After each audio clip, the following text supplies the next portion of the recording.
हाँ जी, म्यूट कर दो प्लीज, प्लीज म्यूट कर दीजिए सभी। 45 दोहे से हम पढ़ेंगे।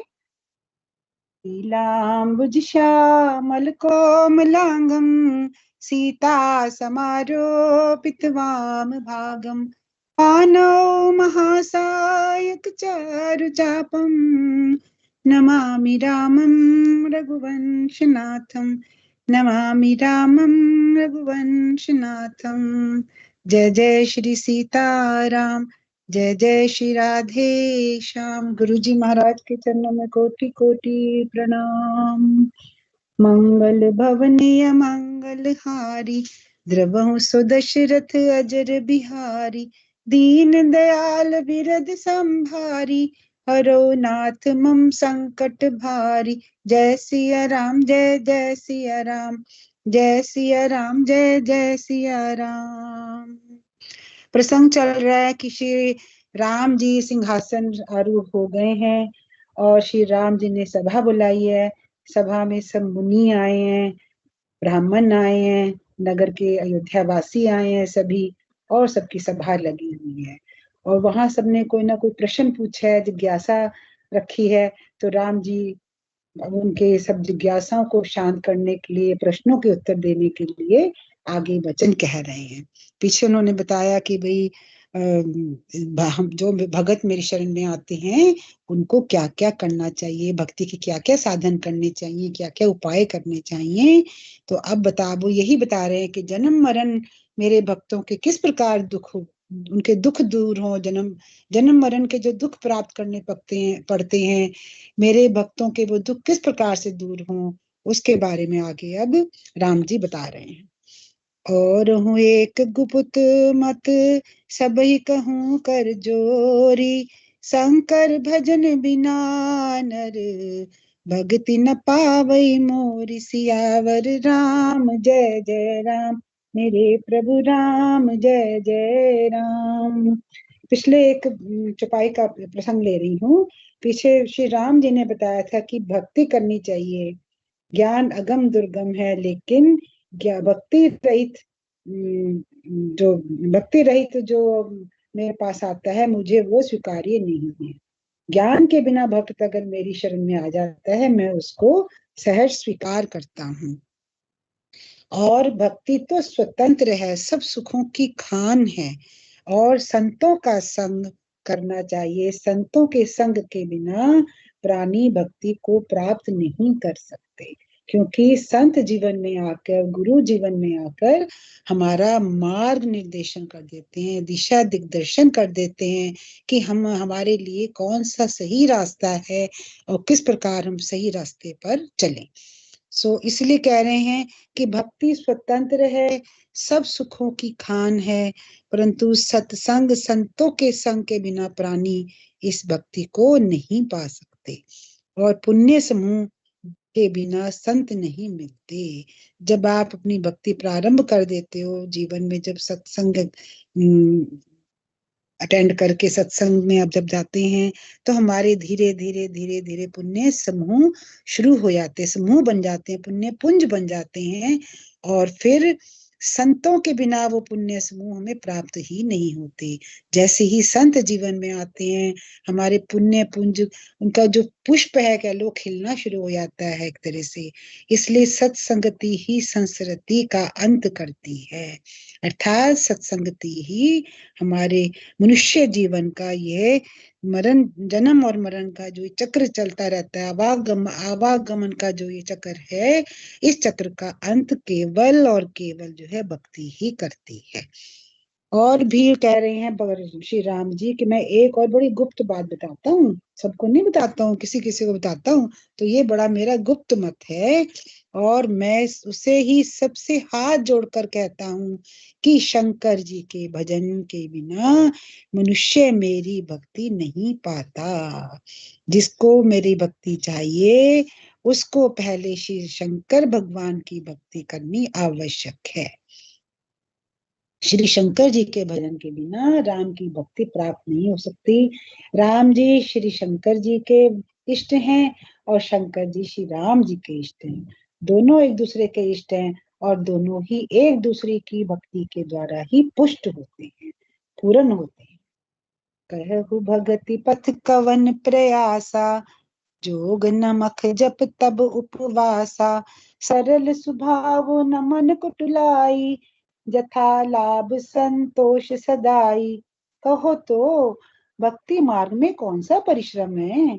इसमें ना तो योग की आवश्यकता है, ना यज्ञ की, ना जप की, ना तप की, और ना उपवास की। भक्ति का मार्ग कितना सरल है।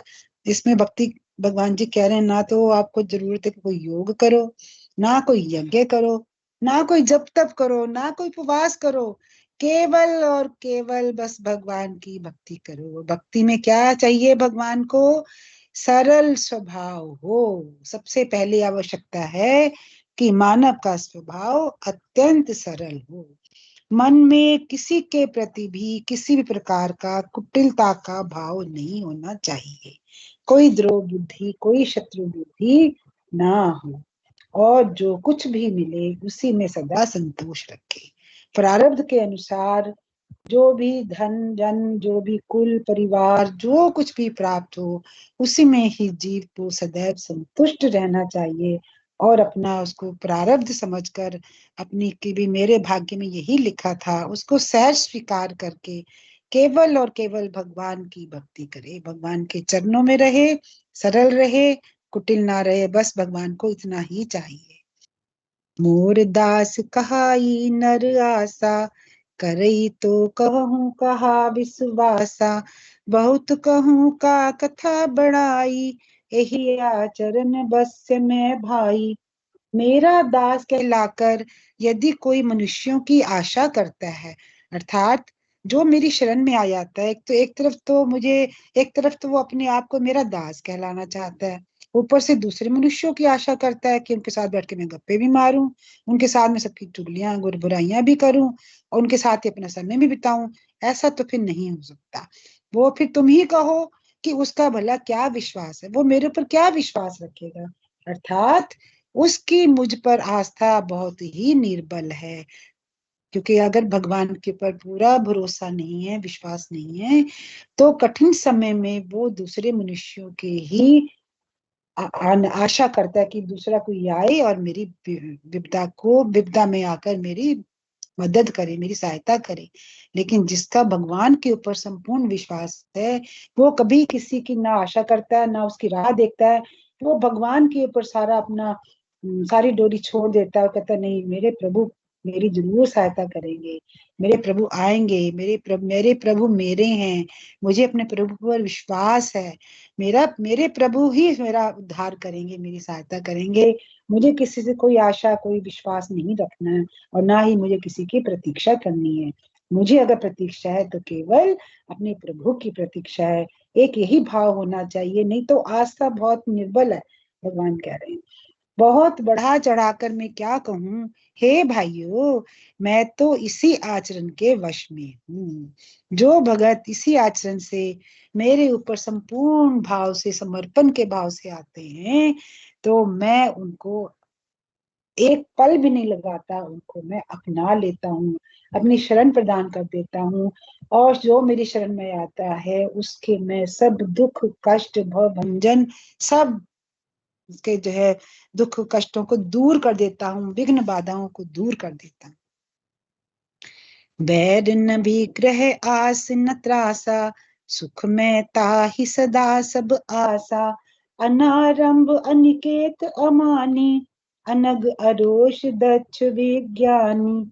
ना तो किसी से वैर करे, मेरा भक्त कैसा हो, ना तो किसी से वो बैर करे, ना लड़ाई झगड़ा करे, ना किसी से आशा रखे, ना भय ही करे, निर्भय होकर रहे। उसके लिए सभी दिशाएं सदा सुख में ही रहती हैं। जो कोई भी आरंभ अर्थात फल की इच्छा से कर्म नहीं करता, अपना जो भी कर्म करता है निष्काम कर्म की इच्छा से करता है, कोई फल की इच्छा रखता ही नहीं है। और जिसका कोई अपना घर नहीं है, अर्थात जिसकी घर में कोई भी ममता नहीं है, जो मानहीन, पापहीन और क्रोधहीन है, मानहीन यानी कि उसको कहीं भी किसी भी तरह की ये आशा नहीं रहती कि कोई आए और मेरा मेरा मान सम्मान करे। और वो पापहीन हो, क्रोधहीन हो, पाप की आशा से हीन हो, है ना, पापहीन और मान की आशा से हीन हो, मान ना रखता हो, जो भक्ति करने में निपुण और विज्ञानवान है। विज्ञानवान का अर्थ होता है जो भक्त ज्ञान के मार्ग में उतरकर मेरे स्वरूप को आत्मज्ञान में, आत्म स्वरूप में प्राप्त कर लेता है, वही विज्ञान कहलाता है। इसी को हम ज्ञान और विज्ञान कहा जाता है। ज्ञान विज्ञान का स्वरूप यही होता है। ज्ञान को प्राप्त करके, ज्ञान मार्ग में चल के, संतों की शरण में जाकर जो संत हमें भगवान के तत्व ज्ञान का, आत्म स्वरूप का निरूपण करते हैं, उसको अच्छी तरह से जानना, भगवान का साक्षात्कार अपने आत्म स्वरूप में करना, वही सबसे बड़ा विज्ञान कहलाया जाता है। सो जो कोई भी फल की इच्छा से कर्म नहीं करता, जिसका कोई अपना घर नहीं है, जिसकी घर में ममता नहीं है, राम राम जी, जो मानहीन है, पापहीन है और क्रोधहीन है, जो भक्ति करने में निपुण है और विज्ञानवान है। प्रीति सदा सज्जन संसर्गा, तन सम विषय स्वर्ग अपवर्गा, भगति पछ हट नहीं सठताई, दुष्ट तर्क सब दूरी बहाई। संत जनों के संसर्ग, सत्संग से जिसे सदा प्रेम है, जिसके मन में सब विषय यहाँ तक कि स्वर्ग और मुक्ति तक भक्ति के सामने तृण के समान हैं, जो भक्ति के पक्ष में हट करता है, पर दूसरे के मत का खंडन करने की मूर्खता नहीं करता, तथा जिसने सब कुतर्कों को दूर बहा दिया है।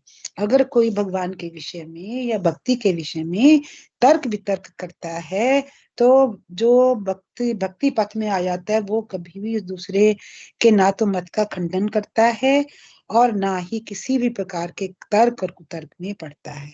वो चुपचाप मौन धारण करके वहां से निकल जाता है कि इन्होंने तो जो बोलना है बोलने दो, मैं अपना क्यों यहाँ पर बैठकर अपना व्यर्थ ही समय को खराब करूं। वो चुपचाप मौन होकर निकल जाते हैं। फिर से इसको पढ़ती हूँ, बहुत सुंदर है ये।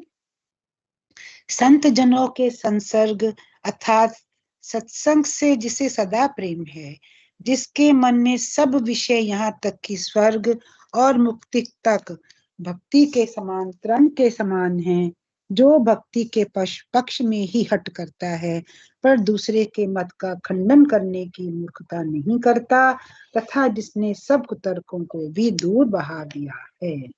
दोहा, मम गुण ग्राम नाम रत, गत ममता मद मोह, ताकर सुख सोई जानई, परम परानंद संदोह। सियावर राम जय जय राम।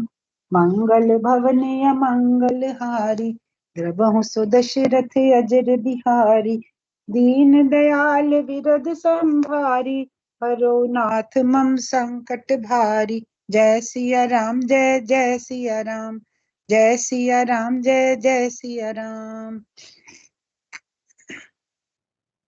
जो मेरे गुण समूहों के और मेरे नाम के परायण हैं, तथा ममता, मद और मोह से रहित है, उनका सुख वही जानता है जो परमात्मा रूप परमानंद राशि को प्राप्त है।